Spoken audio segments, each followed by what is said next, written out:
Kamishna wa polisi jamii nchini CP Alex Mkama, baada ya kumaliza kikao na maafisa wakaguzi pamoja na askari wa vyombo mbalimbali, alikuwa na haya ya kusema kuhusu elimu ya ushirikishwaji jamii. Naitwa Kamishna wa polisi Alex Mkama, nashughulika na polisi jamii. Leo tulikuwa mkoa wa Mtwara katika swala mzima ya kujengeana uwezo kwa watu ambao wanashughulika moja kwa moja na kazi za polisi jamii. Kwa hiyo sehemu ya watu ambao tunashughulika nao ni hao polisi kata, ambao jeshi la polisi limesambaza askari wake kwenye kata zote. Kwa hiyo uko umuhimu mkubwa wa hao askari kata kuwa kwenye kata kule na kuwatumia katika masuala ya kuzuia uhalifu. Kwa hiyo kama utakumbuka, jukumu kubwa la jeshi la polisi ni usalama wa raia na mali zao, na tunafanya usalama wa raia na mali zao kwa kuzuia, kubaini na kutanzua uhalifu. Kwa hiyo polisi kata kama sehemu ya huduma za kipolisi wana umuhimu wa kuwepo kule, na wamekuwa na manufaa makubwa.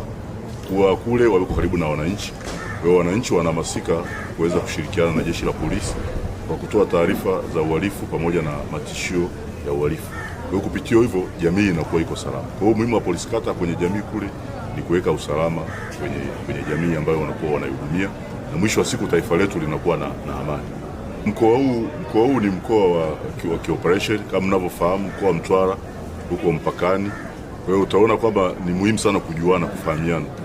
Ulinzi jirani unashughulika sana na kumjua jirani yako ni nani, lakini ulinzi shirikishi ni kushirikishana wananchi katika zoezi zima la utoaji wa taarifa. Yaani wao washirikiana na jeshi la polisi, lakini na wao kwa wao wenyewe wapeane taarifa kuhusiana na uhalifu na uhalifu.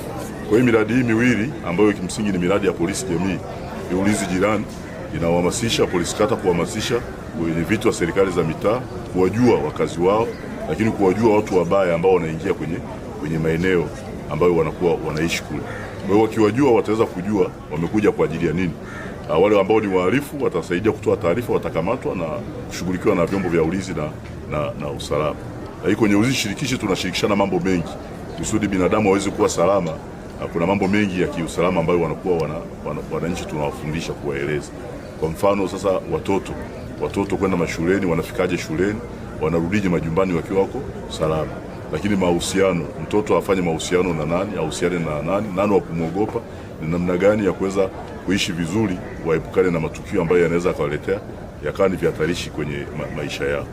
Kwa hiyo ni miradi miwili ambayo tunaitumia, tunawaelekeza polisi kata wetu waweze kuisambaza na kuongea na wananchi kwa ujumla wake katika jamii ambao wanakuwa wanaifanyia kazi.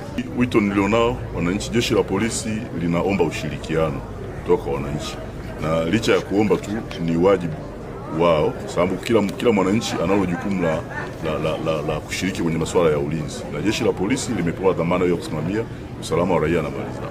Kwa hiyo hili jambo linaweza kufanyika tu kama tutashirikiana. Kwa hiyo sisi tunaomba ushirikiano katika kuomba taarifa kutoka kwao, lakini watukosoe pia kwenye yale ambayo tunakuwa tuna changamoto wanaziona, changamoto za askari mmoja au wawili, wazitolee taarifa kwa viongozi wa jeshi la polisi au viongozi wote wa serikali, wanaweza kuzifanyia kazi, kwa sababu changamoto ya mtu mmoja sio changamoto ya jeshi, lakini tukizikalia kimya maana yake zitaonekana kama ni za jeshi. Kwa hiyo tunaomba ushirikiano, watupe taarifa, na sisi tunaahidi kwamba tutakuwa tunatenda kwa weledi, tutakuwa na nidhamu na tutazingatia utendaji wa haki na uadilifu kusudi tuweze kufanikiwa.